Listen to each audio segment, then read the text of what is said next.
In this video, you're going to explore some other new array methods in ES6. So you're going to create an array, x, and then carry out a few activities using those new methods. So you can notice that we've got an empty element inside x, which I put there on purpose.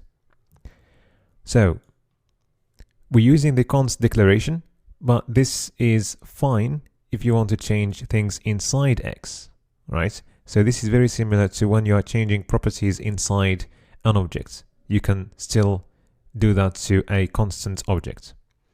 All right, so now let's find the first element, which is greater than 6. So to do that, you would need to use a method called find. So this method will take as a parameter a function which will test the elements of the array. So this function will return a boolean, and the first element which fulfills the condition is going to be returned. So we want the first element greater than 6, so our function is going to be like this, returning value greater than 6. So the first element which fulfills the condition is 7, and that's the one that we've got returned. Now, if you want to return the index instead of the value, you just use find index instead of find. And that's the index of the first element fulfilling the condition. All right, so now let's move to the next one. So we want to find the first element, which if added to its index, the sum is smaller than 5. So now again, we're going to use the find method, but this time we are using the index as well in the condition.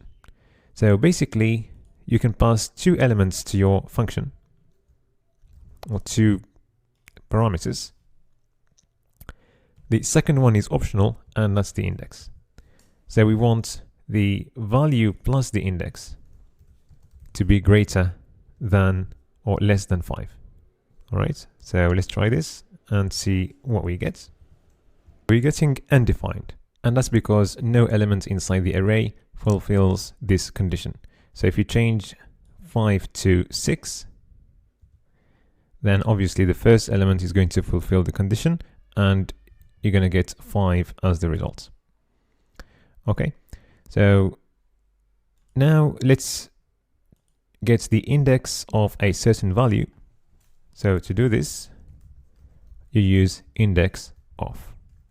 So let's get the index of 7, and that's 1. Now you can check if a certain element exists inside the array by using the includes method like this. So if we try 2, it's going to return true because 2 is there. All right, so now let's do something new. So we're going to copy in position 1, which is 7. We're going to copy the chunk between 0 and 1. So that chunk. So we're going to copy that chunk in that position. All right. So to do this, we're going to use a method called copy within. So first, let's log x to see the current value of x. And we're going to use x.copy within to copy in that position this chunk. So we're going to start with the target, number target, that's going to be the position. So in our case, 1. And we want to copy the chunk from the index 0 to the index 1. So the starting index is 0 and the last index is 1, but we're going to need to use 2 because the last one is not included. All right. So let's log x again. So now x is 5572 because we copied that right there. All right. So these two are replaced by 5 and 7. All right. So now let's copy in position 2 the chunk between 1 and the end. So position 2 is right there. And we're going to copy the chunk between 5 and the end. All right. So to do this, the arguments we're going to pass to copy within are going to be as following. So we're copying in position 2. So that's our position. So the chunk between 1 and the end. So if you place 1 only without saying what the end is going to be, then it's going to carry on till the end. So let's log x and see what we get. So we copied in position 2 from 5, all right, till the end. So we're going to go to position 2, which is that one, and we're going to copy from there to there. So 7 becomes 5, and 2 becomes 7, and we reach the end of our array. So we can't copy 2 right there because we don't have any other places available. All right. Now let's try something else. So let's copy in position 3 the first value of the array. So to do this, you only use the position, which is 3. And this will imply that you're just copying in position 3 whatever you've got as the first element of the array. In our case, 5. So let's log x and see what we get. And this is what we expected. All right, so now let's move to something else. So we want to fill our array with 4s from position 1 to 1.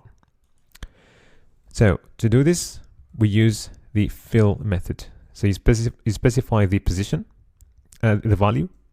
So we want to use the value 4, and we're going to fill from position 1 to position 1. So the starting position comes next, and the end position comes after. So we're going to use 2 here because the last position is not included. So if you say from 1 to 2, it means from 1 to 2 not included. So from 1 to 3 means that is going to be 1 and 2. All right. So in our case, from 1 to 2, meaning that is only position 1 to 1. So if you log x, then you're going to see that we filled x with the values 4 from position 1 to position 1. So if you try 3 there, then you're going to get from position 1 to position 2. So let's leave it like that for now. Now the next one, we're filling x with an object from position 2 to the end. So x fill with this object, all right, from position 2 to the end. So if we don't specify the end position, then it carries on till the end. So let's log x and see what we get. So we started from position 2 and we carried on till the end. So now something interesting. So what if you check if the values as position 2 and position 3 are equal or not? So let's find out.